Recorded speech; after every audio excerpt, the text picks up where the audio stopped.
Okay, we're going to be reading in 1 Corinthians chapter 5, starting with verse 11.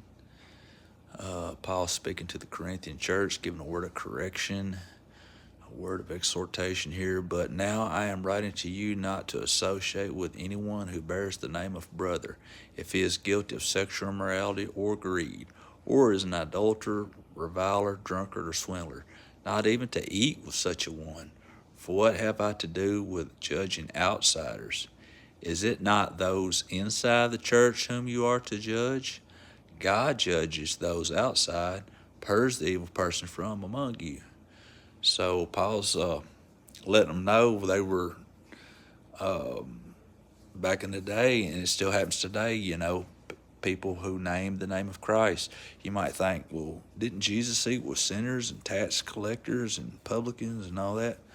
Yes, he did, but they weren't in the church. This is talking about anyone who bears the name of brother. This is talking about someone who has made a profession, who is born again, verse 11. And he is guilty of sexual immorality and greed and drunkard and partying and all this stuff. If he's practicing these types of things, he hasn't had a true conversion, or he is backslidden. And so when you hang out with them and eat with them, you are condoning that type of behavior. And so Paul was warning against the church. Hey, you let them come in and sit down beside you in the pew, and you're not even speaking. You're not calling them out on it, and you're letting it slide. And he's saying, hey, no, you're not to even associate with them. If they're living like that, don't even associate with them. You know. So it says, purge the evil person from among you. And why is that? It seems kind of harsh. A lot of people say, well, God is love.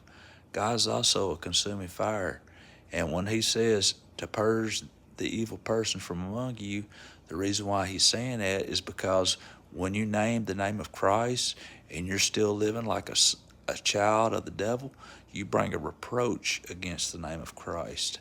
And so you're better off not even naming the name of Christ if you hadn't truly repented and you don't live a life of repentance and you don't walk according to the Word of God.